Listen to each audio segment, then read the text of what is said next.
자, 그리고 이 바로의 병거의 말은 많은 훈련을 받아야만 됩니다. 사실은 아무리 명마여도요, 훈련 없이 명마가 될 수가 없거든요. 이 바로의 병거의 말도요, 훈련을 많이 시킵니다. 처음에 이런 말들, 이 말도 이제 아라비아산 말인 것 같은데요. 머리에 이 다이아몬드 마크가 있고요. 네 발목이 하얗잖아요. 명마라고 꼽히지만 처음에는 야생 그 자체의 성격을 가지고 있어요. 겁도 많고 주인한테 순종하기를 싫어하는 대표적인 게 이런 말이에요. 놀랍게도요, 이 말은요, 처음에 사람이 올라타면 어떻게 해요? 뛰고 발로 차고 물어뜯고 난리가 아니에요. 이 등은 사람이 딱 올라타기 좋게 만들어졌는데 처음에 사람이 올라타면 대부분의 말이요, 아주 난리를 칩니다. 그리고 떨어뜨리려고 애를 써요. 자, 그 말이 나중에 전쟁터에서 주인의 말을 따라 전쟁하는 말이 되려면 많은 훈련을 거쳐야 되는 거죠. 그래서 그 말을 훈련시키기 위해서 많은 장비들이 필요합니다. 근데 그 중에 제일 중요한 장비가 뭔지 아세요? 이 말에게 있는 이 많은 장비 중에서 제일 중요한 게 뭔지 아세요? 다른 건 다 없어도 이건 있어야 돼요. 그게 뭐냐면 말의 입에 씌워진 이 굴레라고 말할 수 있습니다. 말은 사람 말 안 들으려고 애를 씁니다. 근데 그 말을 사람 말에 복종하는 온순한 말로 바꾸기 위해서 반드시 필요한 게 그 입에 물리는 재갈, 이 굴레예요. 이게 없으면 말은 사람 말을 절대로 안 들을 겁니다. 근데 참 신기한 게 뭐냐면, 여러분 말 입에 이 들어가 있는 굴레, 재갈 봤어요? 안 봤어요? 옛날에는 그게 많았는데, 저 어릴 때는요, 동네에 말이 많았어요. 지금은 이제 경마장이나 가 있는데, 근데 그때 입에 재갈을 물리거든요. 근데 그 재갈을 보면 그게 쇠예요. 입에다가 쇠를 물려놓고 거기다 줄을 연결한 다음에 말을 자기 마음대로 통제하기 위해서 그 재갈을 당겨요. 말이 막 달리고 있는데 재갈을 당기면 어떻게 돼요? 막 달리고 있는데 하여 아프잖아요. 서는 거죠. 아프니까 뭐라고 해요? 이잉 그러잖아요. 아파잉 그러는 거예요. 얼마나 아프겠어요. 왼쪽으로 가게 하려면 이쪽에 재갈을 왼쪽으로 확 당기면 고개가 확 돌아가면서 왼쪽으로 가고, 오른쪽으로 당기면 아프니까 또 오른쪽으로 가고. 근데 좀 궁금한 게 있었습니다. 이 말의 재갈은 쇠로 돼 있는데 그럼 이빨이 어떻게 되겠어요? 쇠를 입에 물고 음식을 씹으려면 이빨이 다 상하겠죠. 근데 참 또 놀라운 게 뭐냐면 그 부분만 이빨이 없습니다. 말은 앞니가 있고요, 안에 어금니가 있어요. 그런데 이 중간 부분은 이가 하나도 없이 비어 있어요. 애초에 거기에 재갈을 물리도록 하나님께서 그렇게 만드신 것 같아요. 야고보서에 보면 그 사람의 혀의 중요성에 대해 이야기하면서 말을 꼽고 있죠. 이 말도 그렇게 큰 말을 사람이 그 입에 물린 재갈로 통제를 하잖냐. 마찬가지로 사람도 그 인생 전체가 혀의 통제를 받는다라고 이야기합니다. 이 재갈이 있어서 말이 사람의 말을 들을 수 있게 됐고, 그래서 이 전쟁터에서 주인을 따라서 담대히 나아가는 용맹스러운 말이 될 수 있었던 거예요. 아마 하나님께서 그렇게 만들어 놓으신 것 같아요. 그래서 그 힘있고 큰 말이 입에 물린 재갈 때문에 주인에게 꼼짝 못하고 순종하잖아요. 그리고 그렇게 순종하는 말이 정말 가치 있고 귀하게 쓰임을 받는 거예요. 훈련을 받을 수 있는 거죠. 이 사람도 마찬가지입니다. 성경 디모데전서 4장을 가보겠습니다.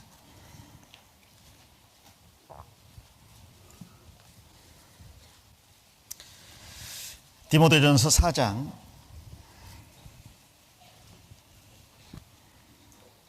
6절입니다. 내가 이것으로 형제를 깨우치면 그리스도 예수의 선한 일꾼이 되어 믿음의 말씀과 내가 좇은 선한 교훈으로 양육을 받으리라. 17절 18절 같이 읽겠습니다. 망령되고 허탄한 신화를 버리라. 7절 8절입니다. 죄송합니다. 망령되고 허탄한 신화를 버리고 오직 경건에 이르기를 연습하라. 육체의 연습은 약간의 유익이 있으나 경건은 범사에 유익하니 금생과 내생의 약속이 있느니라.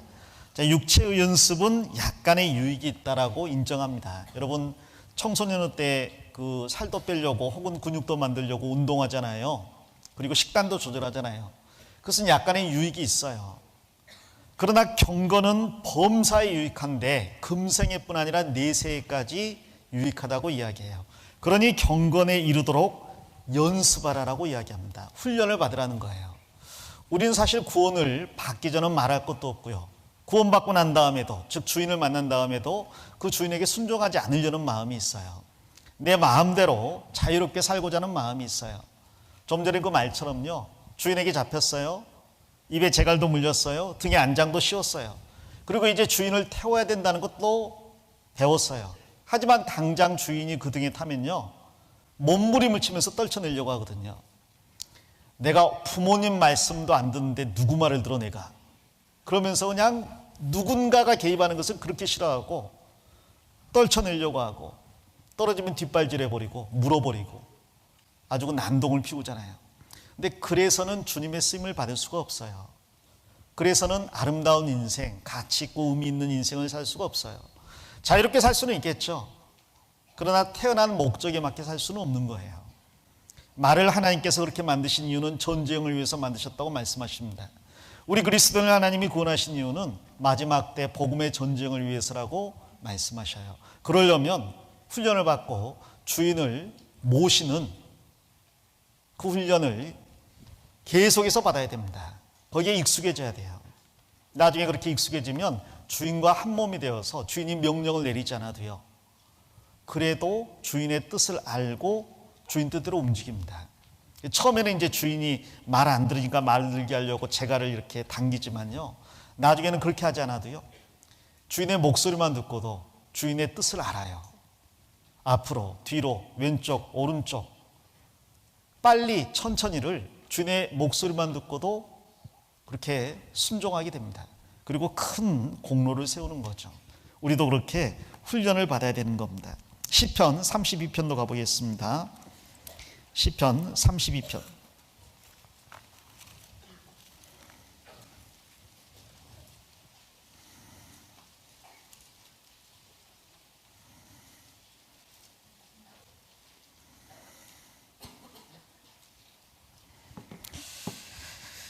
(32편) 9절입니다.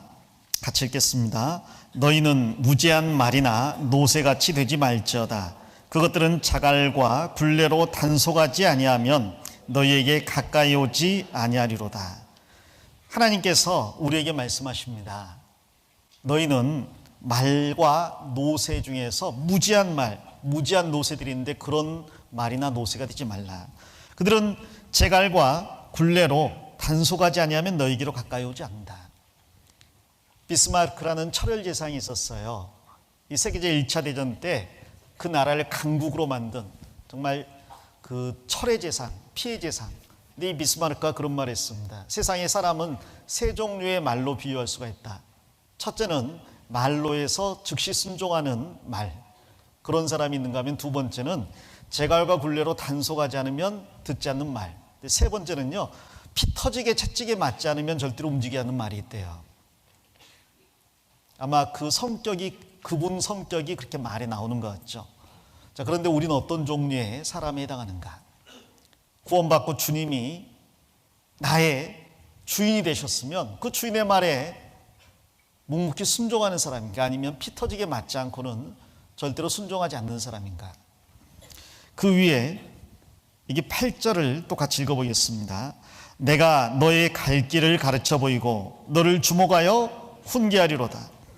주님께서 일단 우리의 주인이 되면 마치 주인이 말을 방향을 맞춰서 가자고 지시하는 것처럼 우리 인생의 항로를 주님이 결정하셔요. 주님께서 왼쪽으로 오른쪽으로 이리 저리 갈 길을 가르쳐 보이고 주목하고 지켜보신다는 말이죠. 그리고 훈계합니다. 그런데 아무리 주인이 이쪽으로 가자 그래도 안 가는 말이 있잖아요. 채찍에 피 터지게 맞는 말이 있어요. 그런 말이 되어서는 우리는 안 되는 거죠. 그래서 우리는 훈련받는 가운데 잘 성장을 해야 돼요. 그중에 제일 중요한 훈련은 바로 주인의 명령에 절대적으로 순종하는 훈련입니다. 3번인데 30번으로 써놨네. 죄송합니다. 주인의 명령에 절대 순종해야 된다. 이 말 중에서 제일 그 쓰임이 많은 말, 사람들이 선호하는 말이 아라비아산 말이라고 했잖아요. 이 아라비아산 말이 제일 인기 있는 이유 중에 하나가 주인 말에 절대적으로 순종하기 때문입니다. 제가 그 이유를 쭉 찾아봤어요. 그랬더니 이런 이유예요. 말 그대로 아라비아잖아요. 아라비아는 사막이잖아요. 사막에는 뭐가 귀해요? 물이 귀하죠. 또 풀이 귀해요. 말이 먹을 수 있는 식량이 귀해요. 물이나 식량이 귀하기 때문에 이 아라비아산 말들은 살아남기 위해서는 자신의 힘으로는 어렵고요. 사람과 같이 동고동락을 해야 된대요. 사람은 말이 없으면 그 사막에서 살아남기 어렵고, 말도 사람이 없으면 살아남기가 어려워요. 아라비아에 낙타가 있잖아요. 낙타는 있는데 낙타는 좀 성질이 좀 고약한 면이 있어요. 어제 배우셨죠? 낙타는 좀 마음에 안 들면요, 막 침 뱉어버려요. 침도 많이도 뱉어요. 그냥 확 뱉어버리는데 얼굴 전체 그냥. 이 낙타가 뽀뽀를 잘하거든요. 그래서 아무나 하면서 뽀뽀를 하려고 합니다. 나한테도 뽀뽀하려나 하고 입을 대면 자기가 보고 마음에 안 들면 침 뱉어버려요. 퇴. 그러니까 이 낙타는 힘도 세고 지구력도 있고 본받을 만한 점이 있지만, 그러나 이 사람을 적극적으로 순종하는 면에서 말에 비할 바가 못 됩니다. 이 아라비아산 말은요, 주인에게 얼마나 순종하는지, 먹고 또 마시는 것을 주인에게 의존해야 되는 부분이 있기 때문에 주인의 명령이 절대적이에요. 그래서 전 세계 말들을 모아놓고 그 훈련을 해봤대요. 그 중에서 이제 제일 그 강도 높은 훈련에 해당하는 것이 말을 오랫동안 물을 먹이지 않고 갈증이 나게 합니다. 자, 그 다음에 그 말들을 풀어서 시냇가로 데려가는 거죠. 그리고 시냇가 앞에서 물냄새를 말이 맡을 때 고삐를 놔줘요. 물 마시러 가라고. 자, 그렇게 물을 향해 달려가고 있는데 갑자기 휘파람을 불어서 주인이 말들을 부르는 거죠. 근데 대부분의 말들은 너무나 갈증이 심하니까 물냄새를 맡고 이성을 잃어버리고 물가로 달려간대요. 아라비아산 말은 그렇게 갈증이 나도 주인이 부르면 다시 돌아온다는 거죠. 그리고 주인의 명령이 있을 때까지 그 갈증을 참아낸다는 거예요. 그래서 이 말이 아주 유명한 말이 됐습니다. 우리도 그렇게 주인의 말에 절대적으로 순종하는 모습이 있어야 되겠어요. 제일 중요한 게 바로 그 주인을 알아보고 주인에게 순종하는 겁니다. 그 말과 관련돼서 말씀을 준비하려고 영화 중에서 말과 관련된 말이 있는가 봤더니 여러 가지 말들이 있는데, 전쟁과 관련돼서 워호스라는 영화가 있더라고요. 시간이 없어 보지는 못했고요. 그 클립을 잠깐 이렇게 봤더니 거기도 그런 내용이 나와요. 이 명말을 이제 조련을 시키는데 휘슬을 불면 자기에게 오게 합니다. 나중에 이 말이요, 전쟁터에 끌려가서 적군에게 잡혀가고 그리고 죽을 고비를 이제 겪어요. 그러다가 주인을 찾아서 아무도 통과할 수 없는 최고의 격전지를 막 대포가 떨어지고 총알이 날아오고 철조망에 온몸이 감기는데도 뚫고 주인에게 옵니다. 그런데 이제 너무 부상이 심해가지고 이 군에서는요, 이 주인이 누군지를 모르니까 이런 말은 치료할 수도 없고 죽이자고 총을 꺼내서 쏴 죽이려고 해요. 그런데 그 중에 주인이 있었어요. 다만 눈을 부상당해가지고 말을 볼 수가 없는 겁니다. 혹시나 자기 말인가 해서 휘파람을 불어요. 근데 그 소리를 알아듣고 그 많은 병사들 중에서 주인에게 그 말이 다가가요. 어떤 경우라도 그 주인의 그 휘파람 소리에 반응하게 어릴 때부터 훈련을 받았거든요. 우리도 민감하게 주인의 말씀에 반응하는 훈련을 받아야 됩니다. 절대적으로 주인에게 순종할 필요가 있는 거예요. 그 훈련은 아마 어릴 때부터 시작된다고 말할 수 있습니다. 바로 부모에게 순종하는 훈련부터 시작이 되는 거죠. 만일 부모에게 순종하지 못한다면 나중에 주님께 순종하는 건 불가능할 거예요. 10계명 중에서 부모에게 순종하라는, 복종하라는 말씀이 몇 번째 계명이죠? 그게 5번째 계명이죠. 첫 번째부터 4번째 계명은 무슨 계명이에요? 사람이 하나님께 대해서 지켜야 될 도리를 첫 번째부터 4번째까지, 5번째부터 10번째까지는 사람과 사람 사이에 지켜야 될 계명이 기록이 되어 있습니다. 그런데 유대인들의 그 율법을 보면요, 이 5번째 계명이 사람과 사람 사이에 지켜져야 될 계명이 아니라 하나님과 사람 사이에 지켜져야 될 계명으로 분류가 되어 있어요. 그래서 1번부터 4번까지가 하나님에 대한 계명이 아니라 1번부터 5번째 계명까지가 하나님께 대한 계명이라고 합니다. 왜? 부모에게 복종하는 것, 공경하는 것, 순종하는 것, 이 모든 것은 하나님과 연관이 있다는 거예요. 신명기입니다. 신명기 21장 가보겠습니다.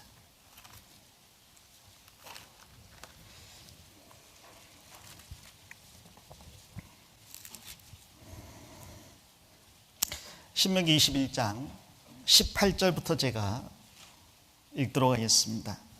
21장 18절. 사람에게 완악하고 패역한 아들이 있어 그 아비의 말이나 그 어미의 말을 순종치 아니하고 부모가 징책하여도 듣지 아니하거든 그 부모가 그를 잡아가지고 성문에 이르러 그 성읍 장로들에게 나아가서 그 성읍 장로들에게 말하기를 우리의 이 자식은 완악하고 패역하여 우리 말을 순종치 아니하고 방탕하며 술에 잠긴 자라 하거든. 21절 같이 읽겠습니다. 그 성읍의 모든 사람들이 그를 돌로 쳐 죽일지니 이같이 내가 너희 중에 악을 제하라. 그리하면 온 이스라엘이 듣고 두려워하리라. 이 말씀 이해되십니까? 전에 저희 형이 저한테 이걸 질문을 했어요. 그래서 제가 이 말씀을 좀 곰곰이 생각을 해봤습니다. 사실 부모만큼 자식을 사랑하는 사람은 세상에 없다고 말할 수가 있어요. 그런데 자식은 사실 부모 말씀을 안 듣는 버릇이 있죠. 그래서 어릴 때는 그 부모님께 대드는 경우들이 종종 있어요. 요즘은 이제 갈수록 많아진다고 말할 수 있습니다. 그런데 하나님의 율법에 뭐라고 말씀하시냐면 만일 어떤 자식이 있는데 그 자식이 완악하고 패역해서 아버지의 말도 어머니의 말도 순종하지 않아요. 그리고 부모가 순종하지 않는다고 징책을 하는데도 그래도 잘못된 태도를 바꾸지 않아요. 아무리 교정을 하려고 해도 교정이 안 된다고 합시다. 자, 그럼 어떻게 하라고 되어 있냐면 그 아이를 데리고 성읍 장로들에게 가서 그 아이를 고소 고발하라고 되어 있는 거예요. 그럼 성읍의 장로들은 그 고소 고발을 듣고 어떻게 하라고요? 그 아들을 어떻게 하라고? 돌로 쳐 죽이라고요. 그럼 부모가 자기 자식을 장로들에게 고소해서 쳐 죽게 하라는 이야기잖아요. 어떻게 그럴 수가 있겠습니까? 아무리 자녀가 패역해도 부모는 자식을 사랑해 줘야 되잖아요. 이게 뭘 말하냐면 이게 율법을 이야기하는 거예요. 율법은 엄격한 겁니다. 율법은 인정사정 없는 거예요. 율법은 하나님의 거룩한 법이고 그 거룩한 법을 어기는 자는 가차없이 사형에 해당되는 거예요. 하나님께서 부모를 공경하라는 5번째 법을 주셨습니다. 근데 그 법을 주신 이상 그 법을 어기면 다른 법을 어긴 것과 마찬가지로 죄의 삭은 뭐예요? 사망이에요. 그래서 죽을 수밖에 없다는 거죠. 여기서 지금 말씀하는 이 내용은 율법은 우리의 죄를 고소 고발하는 역할을 하고 그리고 율법에 의해서 고소 고발을 당하면 죽을 수밖에 없게 된다는 거죠. 아무리 율법이 인정사정 없다 할지라도 그래도 부모가 자식을 고소 고발해서 죽게 하면 됩니까? 자, 우리가 사실은 이런 패역한 자녀라는 이야기를 하고 있어요. 그리고 우리가 이렇게 패역하게 살다가는 결국 율법의 고소 고발을 받아서 죄의 삭신 사망을 당할 수밖에 없다라는 경고를 주고 있는 겁니다. 어떻게 하라고요? 그래서 그 다음 말씀이 있어요. 22절 23절입니다. 사람이 만일 죽을 죄를 범함으로 내가 그를 죽여 나무 위에 달거든. 자, 여기 21절에는 부모에게 불순종하면 돌로 쳐 죽이라 그랬잖아요. 왜냐하면 이 죄는 죽일 죄거든요. 그 죽일 죄를 지었어요. 그래서 그 죄로 죽었어요. 자, 그러면 내가 그를 죽여 나무 위에 달거든. 23절 그 시체를 나무 위에 밤새도록 두지 말고 당일에 장사하여 내 하나님 여호와께서 내게 기업으로 주신 땅을 더럽히지 말라. 나무에 달린 자는 하나님께 저주를 받았습니다. 자, 그렇게 죽을 죄를 지은 사람은 죽여서 나무에 매달아 놓으래요. 하지만 나무에 매달아도 밤새도록 매달지는 말라. 나무에 매달라는 것은 많은 사람이 보고 두려워할 수 있도록 하라는 거죠. 왜? 그랬을 때 하나님의 법이 두려운 것을 알고 그 하나님 경외하기를 배울 수 있다는 겁니다. 그러나 밤이 새도록 나무에 매달지는 말아라. 나무에 달린 자는 저주를 받은 자다. 이 말씀 들으면 생각나는 게 있죠. 뭐예요? 바로 예수 그리스도께서 나무에 매달리셨다는 겁니다. 십자가에 매달리셨어요. 죽을 죄는 누가 지었어요? 그건 우리가 지었어요. 근데 죽을 죄를 지었는데 죽기는 누가 죽었어요? 예수님이 죽었어요. 그리고 그 예수님이 그날 나무에서 내려왔습니다. 원래 사람을 나무에 매달아 놓으면 십자가에 못 박아 놓으면요 하루 이틀에 죽지 않잖아요. 어떤 경우는 며칠씩 살아있기도 합니다. 고통만 계속 받고 죽질 않는 거예요. 자, 그런데 예수님이 죽으시는 그날이 안식일이 시작되는 날이어서 예수님을 그날 나무에서 내렸습니다. 그리고 장사를 지냈잖아요. 자, 그 예수님이 나무에 매달려서 저주를 우리 대신 받고 죽으셨습니다. 그리고 살아나셨어요. 예수님이 우리 대신 죽었기 때문에 우리는 죽을 필요가 없게 된 겁니다. 자, 그러면 그 예수님의 대신 죽으심으로 구원을 받은 우리는 또 부모에게 불순종하고 패역한 삶을 살아야 되느냐? 그럴 수 없다라는 이야기를 하고 있어요. 여기에서 말씀하는 이것은 예수님의 구원에 대한 모형이고 그림자라고 말할 수 있습니다. 우리는 다 부모에게 패역하고 불순종한 자식이었어요. 그리고 만일 이대로 살다가 돌이키지 않는다면 죽고 난 다음에 율법의 고소를 받아서 결국 지옥에 가게 될 겁니다. 그런데 살아있을 때 바로 내 죄 때문에 예수님이 죽으셨다는 걸 깨달았고, 그리고 이제 나에게 심판이 넘어갔다는 걸 깨달았어요. 그런데 또 부모에게 패역하고 불순종하는 삶을 계속 살 수 있느냐? 그럼에도 불구하고 징책받고 돌이키지 않을 수 있느냐? 그럴 수 없습니다.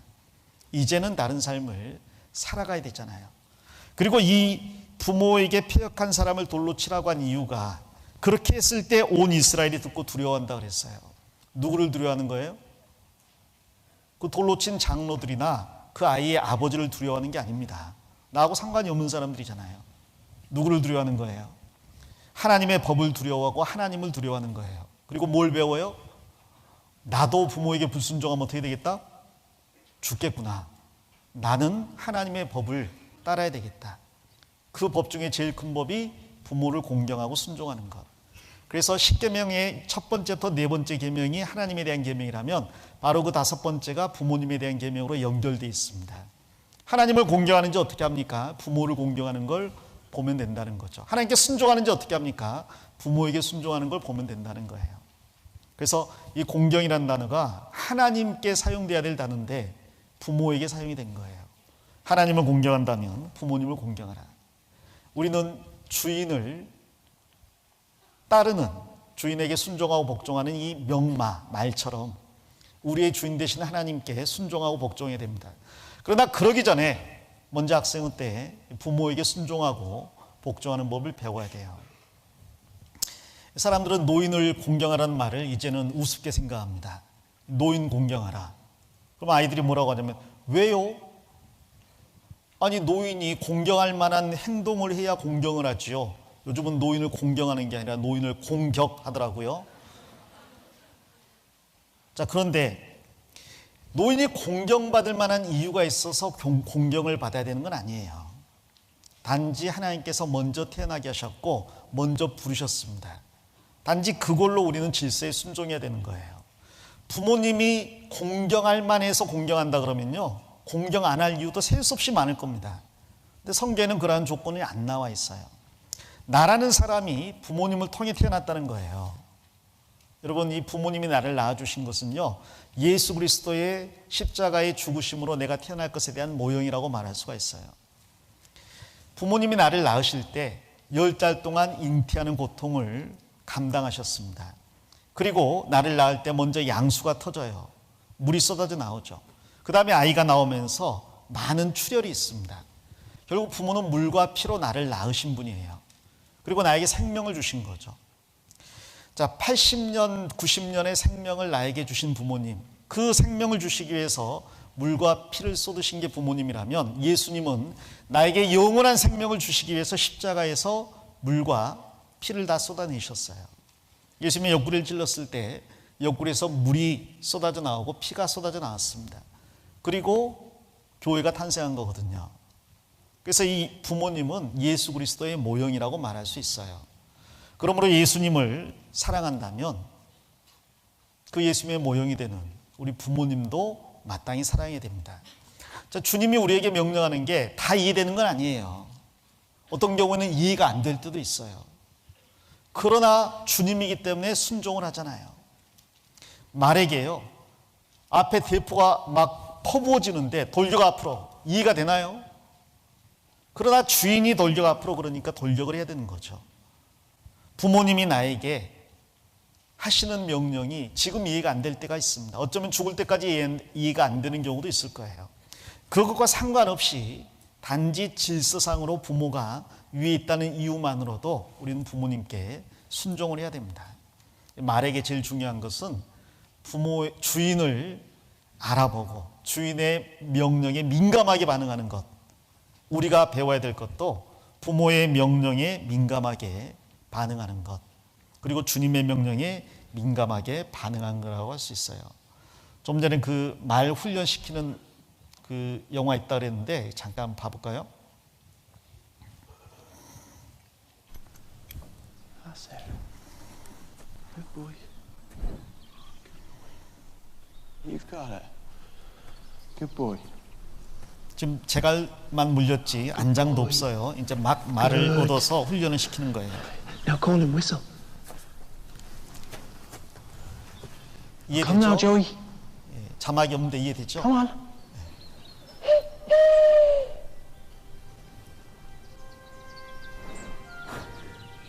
You can come now, Joey.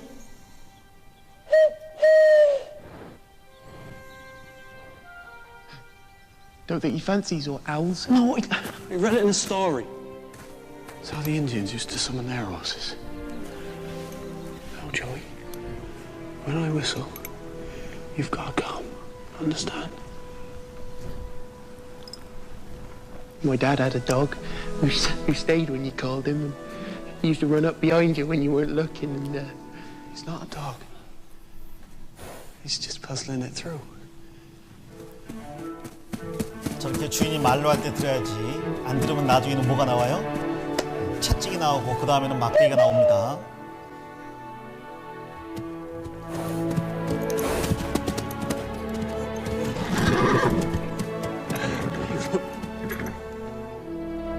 Will you look at you?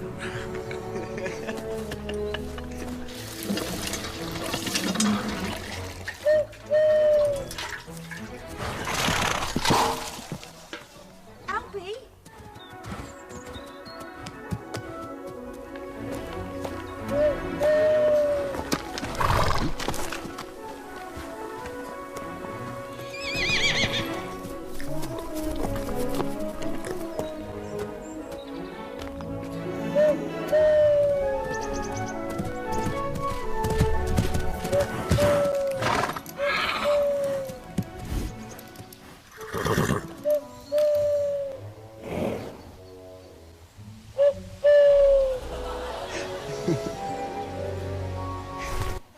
저런 말이 있으면 좋겠죠?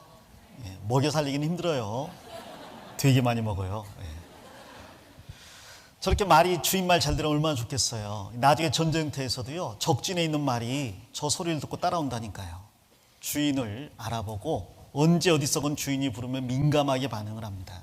우리는 이러한 훈련을 어릴 때부터 해야 되는 거예요. 이 말 중에서 쓸데없는 말이 바로 힘만 세고 주인 말 안 듣는 말. 그 이제 말고기로 만들어야 되겠죠. 자, 그리고 네 번째로 이 말들 바로의 병거의 준말하고 있는데 이 바로의 병거의 말이 한 마리만 있는 경우는 거의 없고요. 보통 두 마리, 그리고 이제 전쟁터에 나갈 때 네 마리까지 같이 이렇게 엮어서 결의를 해서 그래서 그 마차를 끌게 합니다. 그 네 마리 마차 종종 보셨죠? 특별히 그 벤허라는 영화를 보면 이 네 마리 마차가 끄는 사두 마차 그 경주가 있어요. 근데 그 마차 경주를 보면 이 교훈이 많이 됩니다. 그 영화를 보면 그런 내용이 나와요. 이 벤허라는 주인공이 친구 몇 살에게 모함을 받아가지고 노예로 팔려갑니다. 5년 동안의 노예 생활을 마치고 살아남아서 고향으로 돌아와요. 자, 그러다가 그 부족장이 아라비아 산 말 104마리를 그 마차를 매달아서 끌게 하는데 그 훈련시키는 장면을 이제 보게 됐죠. 근데 보자마자 이야기합니다. 아이고 저러다가 커브 돌 땐 뒤집어지는데. 근데 정말 이렇게 뒤집어지는 거예요. 그리고 그 마부는요, 막 채찍을 가지고 말을 달리게 하는데요. 아이고 저러면 안 되는데. 족장이 그걸 보고 말에 대해서 잘 아는 것 같은데 이 말을 한번 훈련시켜보지 않겠냐고. 가까이 가서 말을 보니까요, 말이 다 104마리인데 너무너무 예쁜 거예요. 문제는 뭐냐면 말이 4마리가 전부 크기도 다르고 성격도 다르고 능력도 달라요. 예를 들어서 어떤 말은 크고 힘이 세요. 근데 지구력이 약해. 또 어떤 말은 속도는 느려요. 그런데 지구력이 좋아요. 어떤 말들은 속도가 중간이고 지구력도 중간이에요. 그럼 이 4마리 말을 어떻게 훈련을 시켜야 될까? 근데 이 그전 기수는요, 그 말에 대해서 잘 모르기 때문에 그냥 뒤처지면 그냥 채찍질하고요. 너무 빨리 가려고 하면 고삐를 당기고요. 배너는 그것을 알고요. 이 말을 적절하게 배치합니다. 예를 들어서 지구력은 있는데 속도가 좀 느린 말, 사두마차 중에 제일 안쪽에다가 배치를 하는 거죠. 이 커브를 놓을 때 상대적으로 속도가 느리지만 그러나 균형을 잡아줄 수가 있잖아요. 제일 빠른 말은 어느 쪽에 배치해야 돼요? 제일 바깥쪽에 배치를 해야 오늘 크게 돌 때 유리하겠죠. 그리고 가운데는 이제 중간적인 말들을, 그러면서 자기 그 적성에 맞게, 능력에 맞게 그 일을 시키고, 그리고 채찍을 전혀 사용하지 않습니다. 그냥 그 말을요 사랑으로 이렇게 대해주는 거예요. 결국 그 마차를 끌고 전차대회에 나가서 우승을 하잖아요. 자기 친구 메살라는 그 히랍 전차를 끌고 옵니다. 바퀴에 톱날 바퀴를 달아가지고 누구든지 접근하면 톱날 바퀴에 의해서 다른 마차가 이제 박살나게 만든 전투용 마차를 끌고 와요. 바퀴가 돌면서 톱날도 도니까. 근데 그 마차를 끄는 말들은 검은 말 4마리예요. 선악을 그렇게 구별한 것 같아요. 흰색 말 4마리, 검은 말 4마리. 그 마차를 이렇게 타고 조종하는 그 기수 메살라는 채찍을 들고 사정없이 이 말들을 내리칩니다. 말들이 안 맞으려고 막 달려가는 거예요. 그렇게 안 맞으려고 달려가다 보면 1등하는 것처럼 보이는데 결국은 이제 무너지는 거죠. 그리고 베너가 끄는 그 4마리 말이 결국 위대한 승리를 거두게 됩니다. 기술을 잘 만나면 말들이 역할이 다르고 능력이 다르지만 자기 일을 충실해 나갈 수가 있어요. 근데 그러려면 협력을 잘해야 되는 거죠. 그 그림들 많이 보셨을 거예요. 보통 이 바로의 전차가요 2마리가 끌거나 심지어 4마리가 끌죠. 요즘 나온 이제 리메이크작 베너인데요. 여기도 4마리 말입니다. 이 말의 능력이 다 달라요. 그래서 여기 이 말 이름이 다 별자리 이름을 땄어요. 별 같은 말이에요. 그리스도인이 별과 같은 존재잖아요. 안타레스, 알데바란, 리엘, 알타이즈, 이런 말들의 이름을 다 알고 자기 능력과 성향을 알고 거기에 맞게 적재적소에 배치를 시켜서 최대의 힘을 발휘하게 합니다. 결국 경주에서 승리를 거두는 거죠. 자, 우리도 연합을 할 줄 알아야 돼요. 신앙생활은 혼자 하는 게 아닙니다. 주님의 일을 하기 위해서는 혼자보다는 둘이 낫고요, 둘보다는 셋이 낫고요, 셋보다는 열이 낫고요, 열보다는 20이 낫습니다. 그들이 만약 연합할 수만 있다면. 빌립보서 1장 가보겠습니다.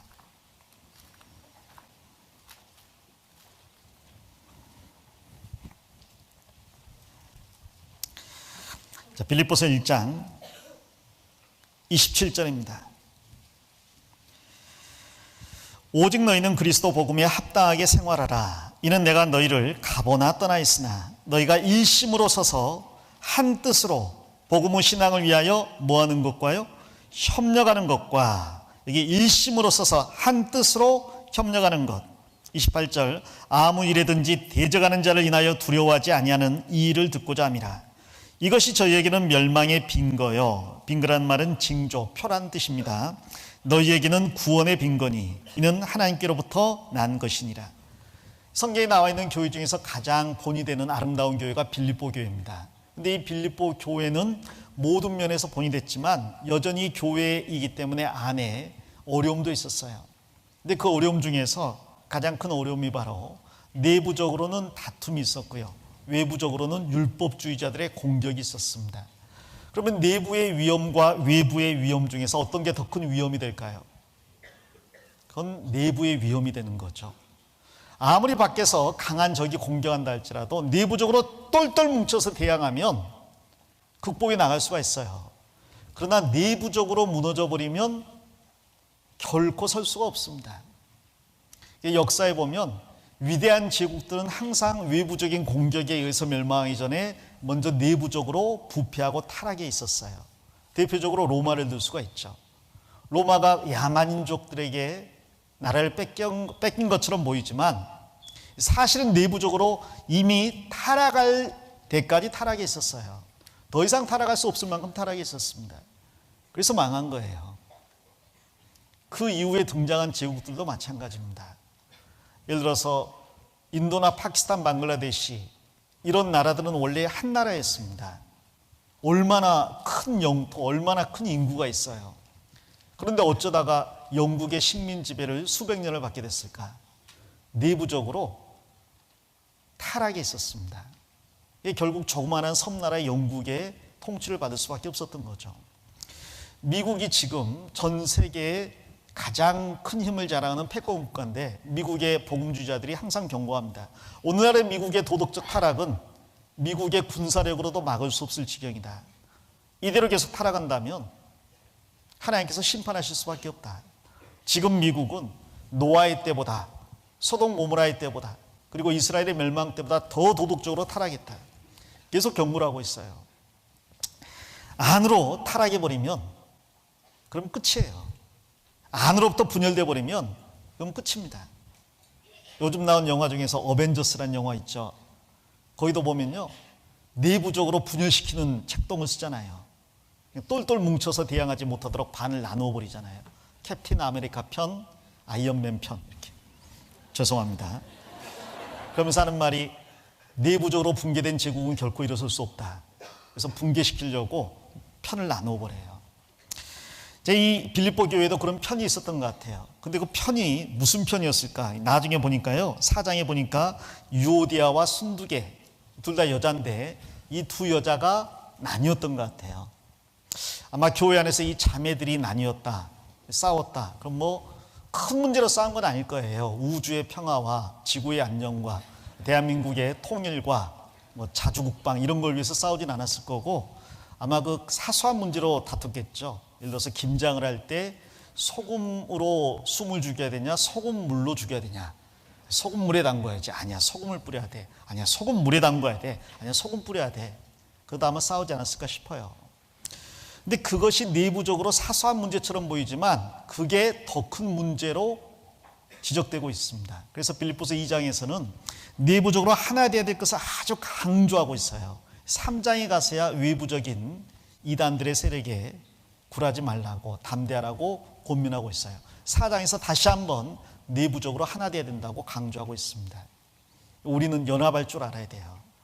옆에 있는 친구를 보세요. 한번 마음에 들어요? 마음에 들었으면 같이 앉아 있는데, 근데 정말 마음에 안 드는 친구들도 있어요. 이하고 같은 본받는 것이 올해 최악의 뭐 그런 생각을 하는 경우도 있을 거예요. 자, 그런데 문제는 뭐냐면 하나님께서 옆에 있는 사람이 누구건 간에 그와 상관없이 연합하라고 하신 겁니다. 나하고 안 맞는데, 그런데 하나님이 그렇게 두신 이유가 있을 거예요. 그리고 나하고 다르지만 각각의 역할이 있을 거예요. 여러분, 만일요 하나님께서 아담의 돕는 배필을 만든다고 만드셨는데 남자를 하나 더 만들었어. 그러면 나하고 똑같은 남자가 있으니까 좋을까요? 10명, 100명 만들어봤자 2세대, 3세대는 한 명도 안 태어날 거예요. 여자가 만들어졌습니다. 나하고 같은 듯 다르잖아요. 같은 듯 달라요. 왜 다를까? 서로의 역할이 다르기 때문에. 그리고 다른 그 남녀가 하나가 되었을 때 거기서 새로운 생명이 탄생하잖아요. 우리는 서로 다르지만 주님의 명령 안에서 하나가 되었을 때 그때 우리 안에서 새로운 생명들이 계속해서 태어날 수 있는 겁니다. 에베소서 4장을 가보겠습니다. 에베소서 4장.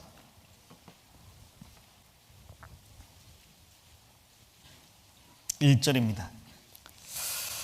그러므로 주 안에서 갇힌 내가 너희를 권하노니 너희가 부르심을 입은 부름에 합당하게 행하여 모든 겸손과 온유로 하고 오래 참음으로 사랑 가운데서 서로 용납하고 3절 같이 읽겠습니다. 평안에 매는 줄로 성령의 하나 되게 하신 것을 힘써 지키라. 마치 배너가 끄는 4마리의 말들이 이렇게 줄로 묶여 있잖아요. 아마 자기 마음대로 여기저기 가고 싶은 말들이 있을 거예요. 근데 주인이 목적하는 바가 있어서 4마리를 묶어놨습니다. 줄 끊고 도망가야 돼요? 그 안에 있어야 돼요? 그 안에 있어야 돼요. 답답하지만 옆에 있는 말과 보조를 맞춰가야 돼요. 자, 그랬을 때 큰 힘을 발휘할 수가 있어요. 하나님께서도 우리에게 이 평안에 매는 줄로 성령이 하나 되게 하신 것을 힘써 지키라. 끊고 마음대로 가고 싶지만 이 바로의 병거에 말은요 매여 있는 말이에요. 나에게 진정한 자유는 바로 이런 사랑의 줄로 매여 있을 때 그게 진정한 자유입니다. 그걸 끊어버리면 자유롭게 생각이 되지만 방종이에요. 여러분 어떻게 생각해요? 엄마 아빠가요 여러분한테 이렇게 말한다고 합시다.